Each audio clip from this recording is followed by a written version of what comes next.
Josh Rosen was meant to play quarterback. He was a fit for the position since he started firing bottles out of his crib as a baby.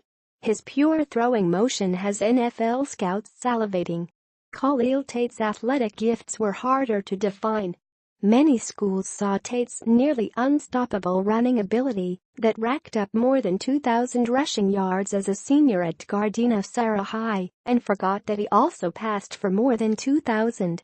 Coaches coveted him as an athlete, not always as a quarterback. Rosen and Tate's paths crossed frequently in high school at 7-on-7 tournaments and recruiting camps. Their high school teams never played against each other, but the two signal callers from polar opposite schools of quarterbacking will be pivotal figures in Saturday's critical Pac-12 South matchup at 6 p.m. at Arizona Stadium. The Bruins have not lost to Arizona under coach Jim Mora.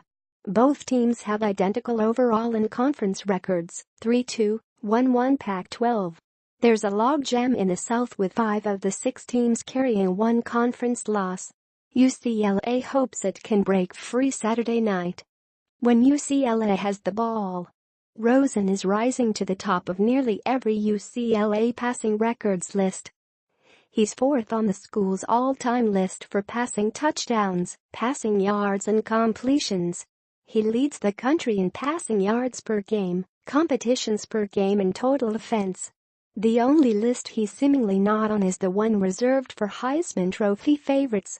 The junior quarterback opened the season with 25-1 odds to win the Heisman, according to Las Vegas oddsmaker Bovada. Despite leading the nation's best passing offense, his Heisman odds have fallen to 75-1 as of Thursday. Mora tries not to entertain thoughts pertaining to things outside the walls of the Wasserman Football Center. But in moments of weakness, his mind wanders to Heisman lists that have Stanford running back Bryce Love surging behind Penn State's Saquon Barkley and Oklahoma's Baker Mayfield. Rosen belongs in the discussion, Mora thinks. It's just up to the Bruins to help him get there. What he has to do is continue to play well and with consistency, and continue to make those plays like he has been making at key moments, and then what we have to do as a team is we have to win, Mora said. If we win, and Josh keeps playing like he's playing, then he's going to vault right into the discussion. Rosen couldn't be less concerned with any discussion that may or may not include his name. I would give up all the hype to be 5-0, Rosen said. When Arizona has the ball. Arizona coach Rich Rodriguez played it coy when asked if Tate would retain the starting spot after setting the FBS record for rushing yards by a quarterback last week.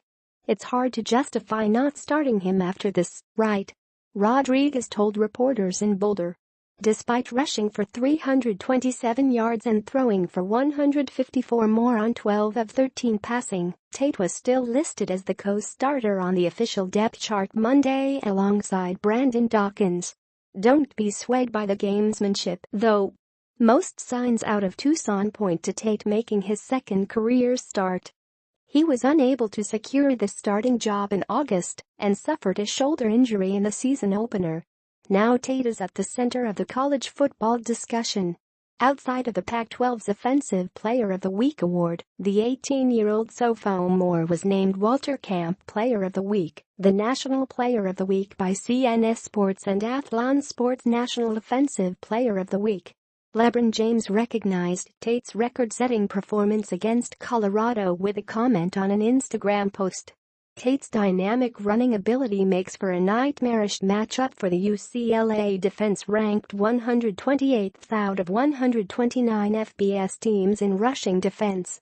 The Bruins moved out of the cellar with an improved performance against Colorado 2 weeks ago, limiting star running back Philip Lindsay to 86 yards on 19 carries. They did, however, allow 108 rushing yards to quarterback Steven Montez. They survived on lockdown defense in the red zone that allowed only 1 touchdown in 5 trips. We're finally getting things figured out, and we're all coming together as a unit, linebacker Chris Barnes said.